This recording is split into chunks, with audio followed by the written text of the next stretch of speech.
చెప్పుకుందిగా అన్నా చెప్తున్నా.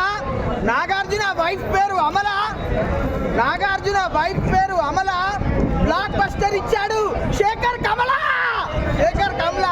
నిజంగా చెప్తున్నా, షాప్ లో దొరుకుతాయి, కొత్తగా ఉన్నాయి నాగార్జున లుక్స్.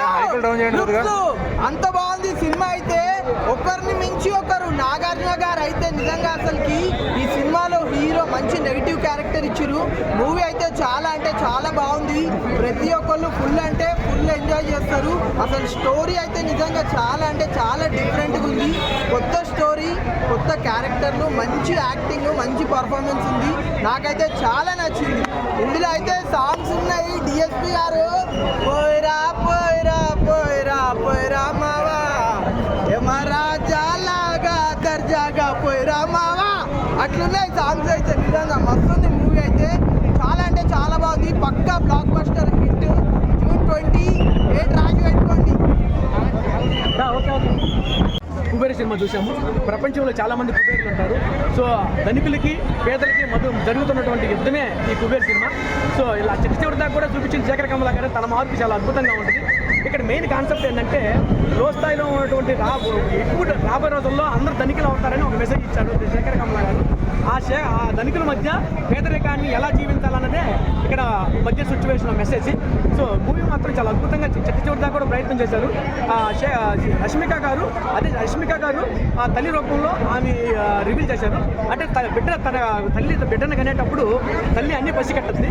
ఎందుకంటే బిడ్డ పెద్ద స్థాయిలోకి వెళ్ళేటప్పుడు కాళ్ళను ముందుకుచ్చుకున్నా కూడా తల్లికి ఆ బాధ కలిగిస్తుంది. ఆ ఎన్ని కూడా పసిగట్టద్ది.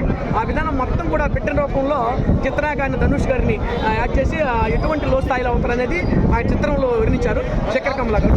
తీసుకున్నటువంటి లొకేషన్స్ కానీ, ధనికులు ఉన్నటువంటి అద్భుతమైనటువంటి ధనికుడు ఎటువంటి లో స్థాయిగా ఎవరు చూస్తాడు, ఆ డబ్బుని ఎలా దాచిపెట్టుకోవాలన్నది ఆ మెయిన్ కాన్సెప్ట్ చేసిన చిత్రంలో ఉంటుంది. శేఖర్ కమల గారు ఒక సాంగ్లో దేవశ్రీ ప్రసాద్ గారు అద్భుతంగా చేశారు. ఆ సాంగ్స్ అన్ని కూడా ఏంటంటే ప్రేక్షకుడిని బాగా ఇంప్రెస్ చేసి కంటికి నీళ్ళు వచ్చే విధంగా ఆ చిత్రీకరణ చేశారు.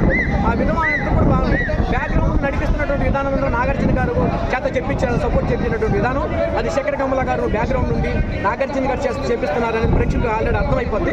సో మూవీ మాత్రం చాలా ఓవరాల్గా ప్రతి ఒక్కరికి చాలా బాగా నచ్చుతుంది. ఇది శేఖర్ కమల గారి మార్పు మాత్రం 100కి 80% శేఖర్ కమల గారి మార్పు ఉంది. ఎందుకంటే మన వాళ్ళందరికీ బ్రేక్ డాన్సులు ఎన్ని కావాలా. సో ఆ మార్పులన్నీ కూడా దేనికి దానికే సాటి. ఎందుకంటే ఇది చేసిన అంటే కుబేర అంటే అందరూ కుబేరు.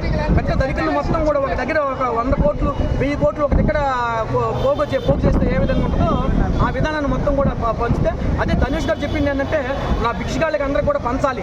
వీళ్ళందరూ కూడా పెద్ద కోట్లు, ఒక 1000 కోట్లు 1000 కోట్లు 10,000 కోట్లు ఉన్నాయి వాళ్ళందరి దగ్గర.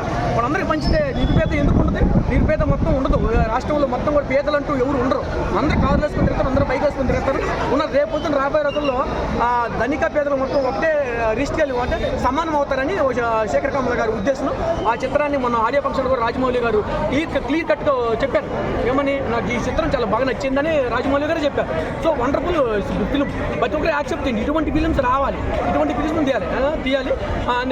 బ్యాక్గ్రౌండ్ డిఎస్పీ గారు మ్యూజిక్ కూడా ప్రేక్షకుడిని ఎక్కడ ఒమ్ము చేయలేదు. సీట్లో కూర్చున్నప్పుడు డిఎస్పీ గారు క్షణక్షణం బ్యాక్గ్రౌండ్ హైప్ చేసినటువంటి అంశాలు చాలానే ఉన్నాయి. సో ఓవరాల్గా మూవీ మొత్తం తెలుగు ఇండస్ట్రీ కాకుండా తమిళ ఇండస్ట్రీ కూడా జైజాలి పడగది. ధనుష్ గారు ఈ చిత్రం చేయడం వేరే లెవెల్ రోల్. నాగార్జునవి మనం మామూలుగా చూసేది. ధనుష్ గారు ఎఫెక్టివ్ నా యాక్టింగ్ తగ్గట్టు ఆయన బెగ్గర్స్, ఒక బెగ్గర్కి అమౌంట్ వస్తే స్కామ్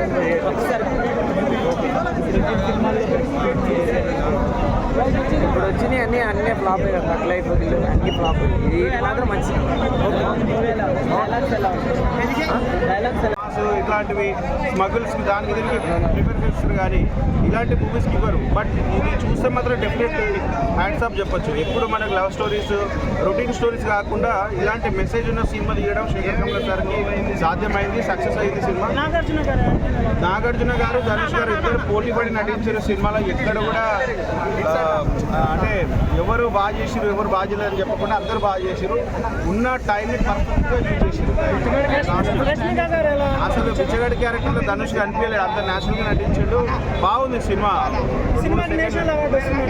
అంతవరకు ఎక్స్పెక్ట్ చేయలేం కానీ బట్ ఓవరాల్గా అయితే సినిమా మంచిగా ఉంది. మంచి సినిమా. హైలైట్ సీన్స్ అంటే ట్విస్ట్, లాస్ట్లో ట్విస్ట్ జరిగింది, అది బాగుంది.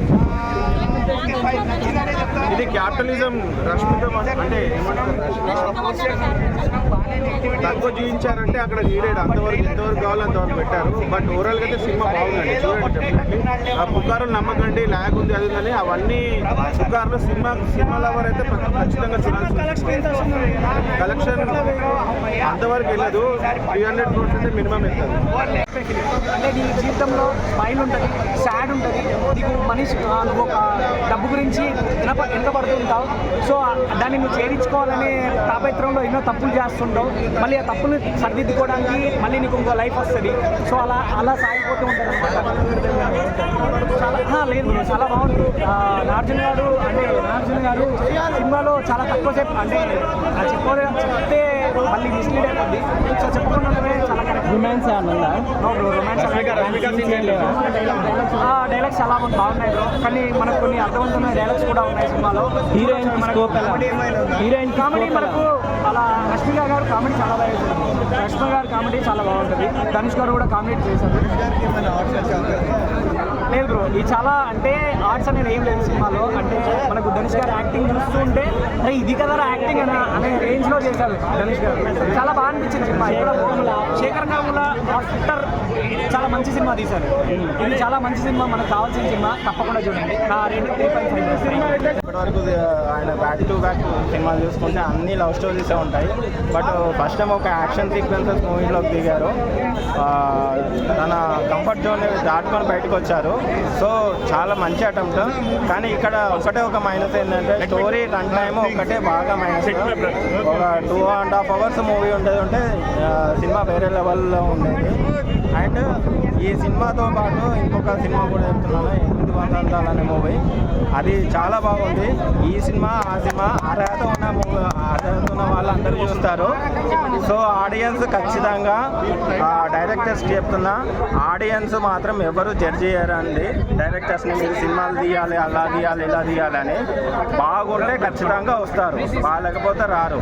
నిన్న ప్రీమియర్ చూసాను, ఇది చూసాను. 2.7 మూవీ అయితే బాగుంది.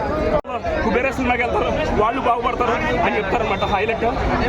ఇంకోటి మన తెలుగు భాష మర్చిపోతున్న తరుణంలో శేఖర్ కమ్ముల లాంటి ఒక మానవతా విలువలున్న సాహిత్యం మీద గౌరవం సంస్కారం ఉన్న శేఖర్ కమ్ముల గారు మన వేటూరు సుందరరామూర్తి గారిని గుర్తు చేశారు.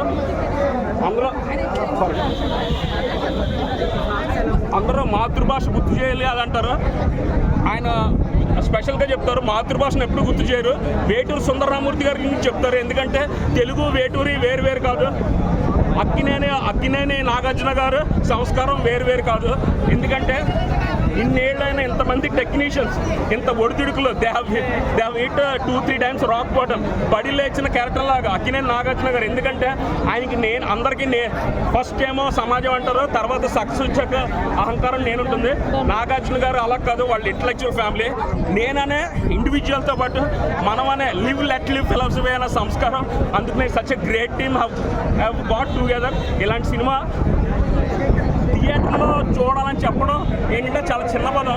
థియేటర్లో అలాగే చూస్తారు. ఒక్కొక్కళ్ళు ఫస్ట్ స్టూడెంట్తో చూసి, తర్వాత ఫ్రెండ్స్తో చూసి, ఫ్యామిలీతో చూసి, అలా మినిమం 100 రోజులు కంపల్సరీగా ఆడాలి. ఇది మన తెలుగు సంస్కారం, మన తెలుగు సాహిత్యం మీద ఉన్న సంస్కారం, గౌరవం అంతాను. ఈ team such a great team. Pan India అని కాదు, మన తెలుగు పాన్ ఇండియా వరల్డ్. ఒకప్పుడు అన్న ఎన్టీఆర్ గారు వల్ల తెలుగు భాష ఎక్కడికి వెళ్ళిందో అలాగా ఈ సినిమా ప్రపంచ స్థాయిలో నిలబడుతుంది. Hats off to Sekhar Kammula garu and grateful to Akkineni Nagarjuna garu for your endearing and kind heart to